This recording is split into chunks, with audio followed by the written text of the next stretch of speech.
All right, let's dive into one of the most incredible stories happening inside of us every single second, the cell cycle and cell division. This is the microscopic engine that literally builds life, allows it to grow, and helps it heal. So let's get right into it. You know, it all starts with a pretty mind-bending question. I mean, think about it. You, me, every complex living thing on this planet started out as just one single cell. So how on earth does that one tiny cell become trillions, all working together to form things like our brains and our bones? Well, the answer is a beautifully coordinated and ancient process. And that process is what we call the cell cycle. This is the master script, the biological program that tells a parent cell exactly what to do: grow, copy all of its genetic material, and then very, very precisely split into two brand new daughter cells. It's this endless cycle of growth and division that builds all of life, one cell at a time. So here's our roadmap for today. We're going to start with that big question: how we get from one cell to trillions. Then we'll zoom in on the surprisingly long preparation a cell goes through. After that, we'll explore the two major ways cells divide, mitosis and meiosis, and then we'll wrap it all up by talking about why this matters so much. Okay, first up, the preparation phase. This part of the cycle is called interphase. And you know, it used to be called the resting phase, but honestly, that couldn't be further from the truth. This is where all the action happens behind the scenes, where all the critical groundwork gets laid for division. And get this, look at the timing. For a typical human cell that divides, say, every 24 hours, the actual splitting part, the grand finale, takes only about an hour. That means for over 23 hours, more than 95% of its life, the cell is right here, in interphase, just getting ready for that one big moment. This diagram gives us a great map of the whole cycle. You can see that huge chunk of time is interphase, which itself is broken down into three parts: G1, S, and G2. All of that leads into that tiny little sliver at the top, the M phase, which is when the cell actually divides. Let's break down what's happening in each part of interphase. So interphase isn't just one long waiting period, it's more like a three-act play. First, in G1, the cell just grows. It's doing its normal cell job, getting bigger. Then comes the most important act, the S or synthesis phase. This is where the cell meticulously copies its entire set of DNA. And finally, in G2, it's all about last-minute prep work, making the final proteins it needs before the big split. Now, the absolute most important thing to remember about S phase is this: the amount of DNA inside the cell doubles. So if we say it starts with a quantity we call 2C, after S phase is done, it has 4C. It's basically like the cell just hit copy and paste on its entire genetic library. But, and this is a detail that often trips people up, even though the amount of DNA just doubled, the number of chromosomes is still exactly the same. It's still 2N. How is that possible? Well, think of it this way. The original copy and the new copy, which we call sister chromatids, are still attached to each other, kind of like two identical pages stapled together.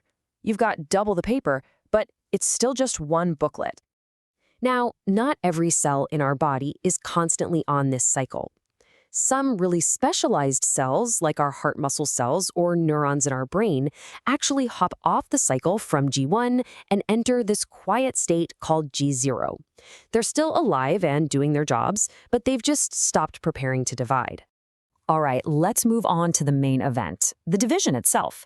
First up is mitosis. This is the process our bodies use pretty much all the time for growth and repair.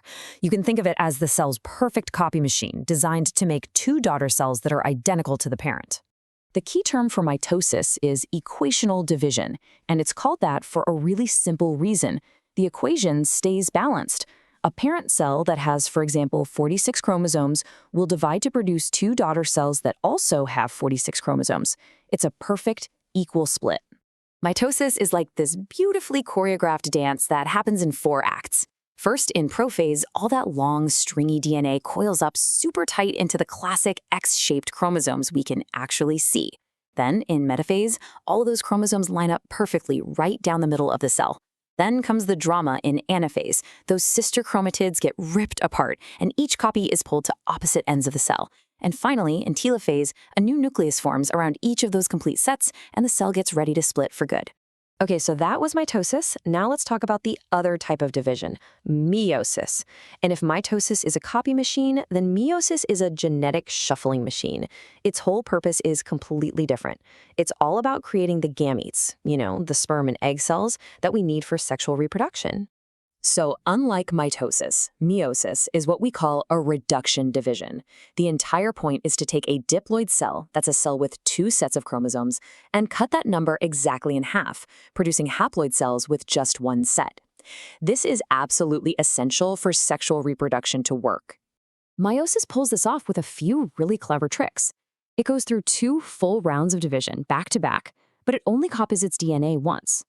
But the real magic happens in that first division. The matching chromosomes from mom and dad actually pair up, and they literally swap pieces of their DNA. This is called crossing over, and it's what truly shuffles the genetic deck, guaranteeing that the 4 final cells are all genetically unique. So we've gone through all the how, we've seen the intricate steps. Now let's wrap it all up with the why. Why are these 2 processes so incredibly fundamental to all of life? This table really just lays it all out. Maybe the easiest way to think about it is this. Mitosis is all about cloning for continuity. It's one division that makes 2 identical cells just to keep the body growing and repairing itself. Meiosis, on the other hand, is about shuffling for diversity. It's 2 divisions that create 4 unique cells to make sure the next generation is different. One process keeps things the same, the other is the engine of change. So the importance of mitosis is really personal. It's happening in your body right now. It's the reason a cut on your skin heals. It's literally how you grew from one single fertilized egg into the person you are today. It's this constant, incredible process of replacement and renewal. And the significance of meiosis? Well, that's even bigger. It's about the survival of an entire species. By constantly shuffling genes every single generation, meiosis creates all the genetic variation that allows populations to adapt to new challenges and changing environments. Without it, evolution would basically just grind to a halt. And that brings us to a really fascinating final thought. We mentioned earlier that adult heart cells enter that G0 phase, and they stop dividing. So what does that mean when someone has a heart attack and part of the heart is damaged? It highlights one of the biggest challenges in medicine, and it points to a pretty cool question. Could we, one day, figure out how to coax those cells back into the cycle to repair a damaged heart? It's definitely something to think about.